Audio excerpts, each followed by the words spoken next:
Welcome back to Daytime Ottawa, back to tell you about success. And my next guest is really on a mission to help people succeed, and she does it in very different ways. And the good news is she has a book that walks you through it now. I am joined by Susan Odle. She is the founder and CEO of 80/20 CS. Welcome back to the show. Thank you. Right? It's great to be here. A few years, I think. Yeah, let's not even date ourselves, okay? I could say a few things, but I won't.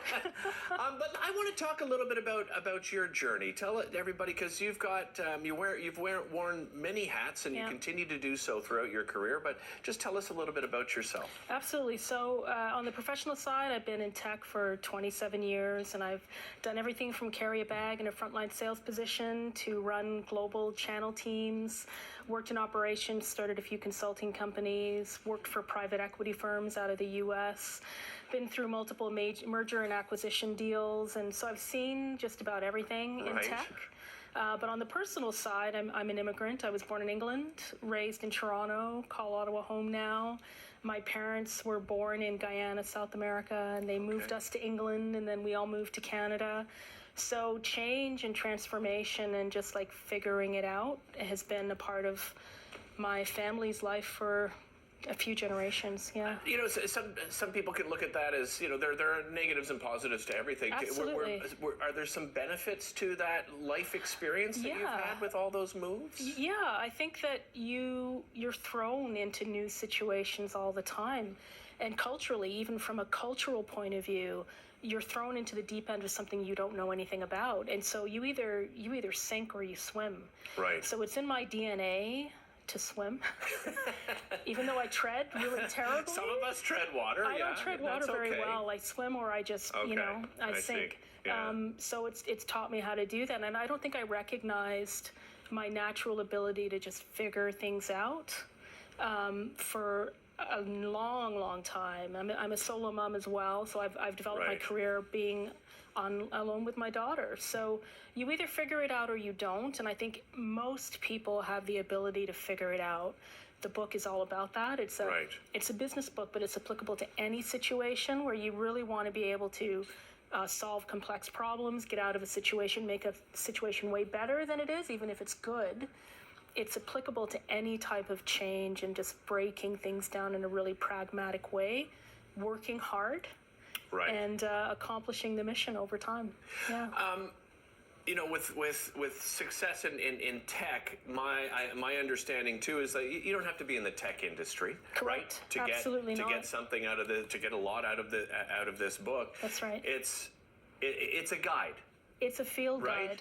It's a field guide. It's very practical. So the whole book is based on a 5-gate method that takes you from an idea of what you want to change through to setting a goal, setting your strategy, setting your execution plan, and then setting your communication and sustainability plan. Right. You can apply that to any business regardless of vertical, but you can also apply it to your personal life. So what's your plan? Like, what is your goal? I want to get out of this unhealthy relationship I'm in. Right. What's your goal? Whether it's work or personal. Doesn't matter. Right? Yeah. I want to achieve that in 6 months or 18 months. Okay. Well, what's my strategy? The other thing the book does is it weighs the plan that you have with the people that are going to be affected by your plan. Because a plan on paper might sound really smart, but if you've got 5 people in a room that need to be a part of buying into that plan and only 2 people do, you're probably going to fail. Right. So it weighs the people considerations along with the kind of on paper. You and I ran into each other at a networking event just a little while ago, and you said, "I'm going to bring some crema with me." Right. So this is the bottle. So this is what that is. This is this bottle of wine. This is my favorite bottle of wine. It's La Crema from the Sonoma Coast in California. Okay. Pinot Noir is my favorite grape, and it's full-bodied, but it doesn't kill you. And you said, let's bring it. So you said we're going to have a glass of wine when we sit down for our chat. So that's exactly what we're going to do. We'll enjoy a little bit of wine. We're going to celebrate the book and being on daytime again. That's right. And, you know, you're also a singer, songwriter, musician. Right. Yeah. You know, from that experience too, I think, you know, you're using different skill sets, but have you benefited from having that skill as well? Because You know, a lot of people don't put together, tech and the music. arts and, working in the industries that you've worked in. Yeah. When did music and art come into your life? Well, wow, that's a great question. Music's been in my family blood for a long time. Back in Guyana, my great aunt on my dad's side was a concert pianist. And that was a long time ago, a long time ago. And so I started playing piano when I was maybe 12, Royal Conservatory, very traditional. Right. And then I taught myself how to play guitar. And all of my songwriting has been based on guitar. And the last time I was on Daytime was promoting my last album in 2017. And so I put out 3 albums. And so how does it relate to my tech career? I think creativity. Right. Right? The ability to either see a blank page where you've got to create something new, or you've got chaos and you have to create something calm, some kind of good outcome out of chaos. I think having an open mind and letting creativity in has definitely been helpful. Had you stepped away from music for quite some time? Yeah, off and on. So I've stepped away again. Although I am now the chair of the board of the Ottawa Music Industry Coalition. Mike. Mike. Yeah. That's We've right. had them on the show many times over the years. So I was on the board as a member of the board last year, and then Steve Foley, that he had his 6-year term end. We needed a new chair, and I did not put my hand up, but because it often happens that way. Because of my business background, the operational side of things, and focusing on how to make businesses more efficient. Was a good fit for Mike at the time. So I said yes, and we've got a meeting tonight. So I'm very active. I have another album in the works, but right now the focus is on the book. It's on the book. And helping others. Helping others, that's correct. You're going to stick around, right? We're going to enjoy a little bit of this wine together. Cheers. Congratulations to all of your success. Thank you. I'll be back with Susan Odle right after this. We'll talk more about the book and about some of those strategies and inspiration for the book. We'll be right back after this.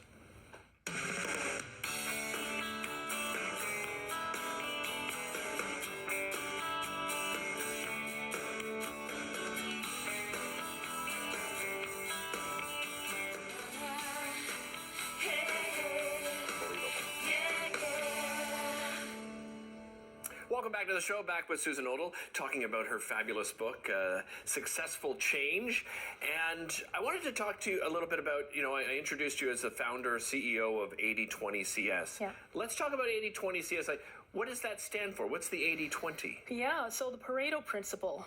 So most people know that as the 80/20 rule. It goes back quite a long ways, and it's the principle is that 20% of outcomes, 80% of outcomes, positive or negative, are developed because of 20% of the inputs.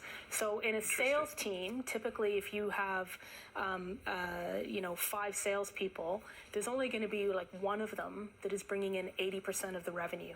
Statistically. Really? Absolutely. Wow. So it's not a rule, it's a principle because it doesn't hold true all of the time. Right. But most of the time, if you take data and you apply the rule, it works.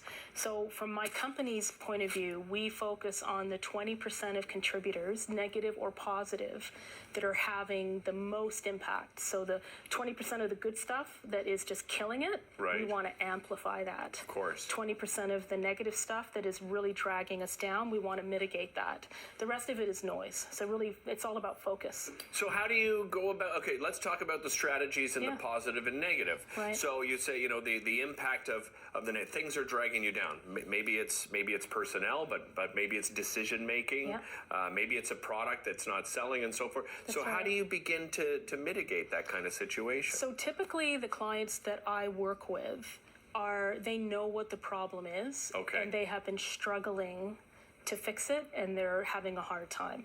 So I'll get pulled in where a company needs to improve their profitability by X percentage in a certain amount of time, and they do not see the path to getting there. Okay. So the first thing I typically do with them is I trace a dollar through the business. So if you look at a company sells some kind of product, it could be a physical product, it could be a service.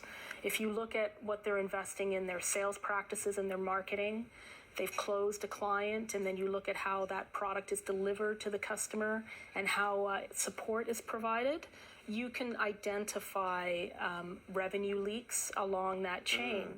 And if you see it repeatedly, then you can plug those leaks and profitability automatically rises. So it's about focus. So you do have to have a certain amount of broad experience to know where to identify common leaks. Right. And 35% of American companies, it's a bigger pool, so it's a really good statistic, have identified revenue leaks as a systemic problem.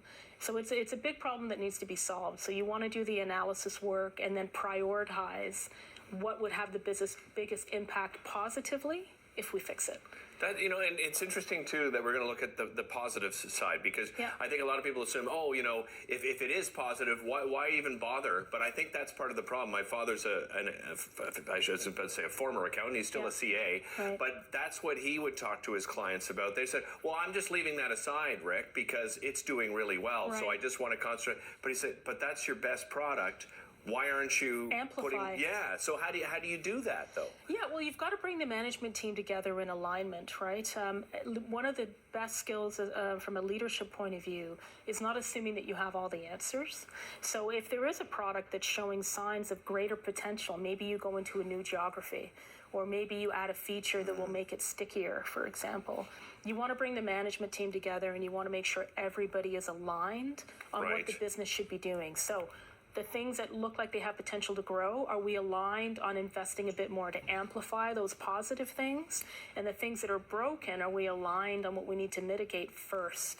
Maybe some of those things could happen next year, but in the next 2 quarters, we need to focus on this one big problem because it may improve our bottom line by 5%. Right.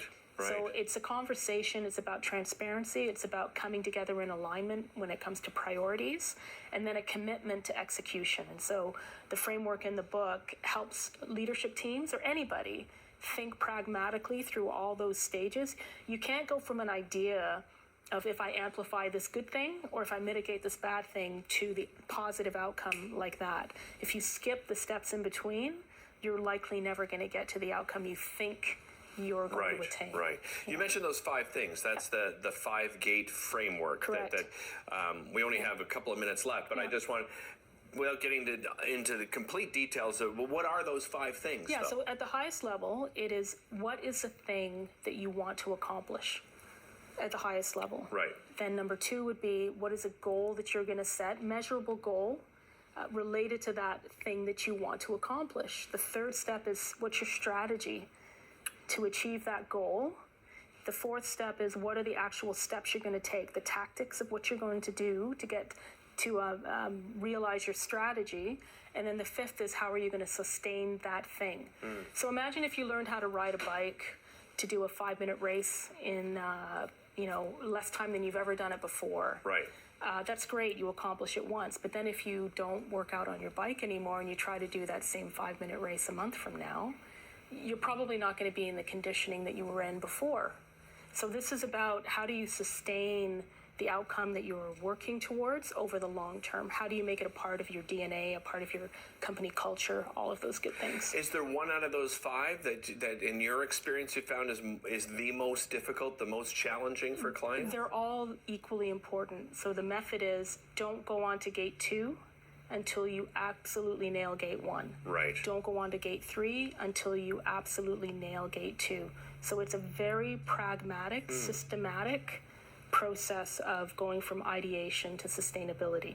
And if you can't get past the gate, then you might want to fail fast and start again. But don't just say, okay, well, I'm frustrated here, let's go to the next one. You're going to fail. Because you're going to fail no matter what. So you might as well just scrap it. Start over again. Yeah. You've got a book launch coming up. Tell everybody at home about the book launch. Yeah, so Wednesday, October 18th, so 2 days from now at 8 a.m. at Bayview Yards, Invest Ottawa's headquarters. We have a breakfast launch. We're serving breakfast, and there'll be a little bit of background music. And then I've got some leaders in the Ottawa tech community that will be speaking as well. And we're going to share ideas. It's not just a celebration. It's helping to just share ideas around change and just celebrating 3.5 years of effort writing the book. Congratulations on that, Susan. So great to catch up with you, and congrats on all the success. Shall we?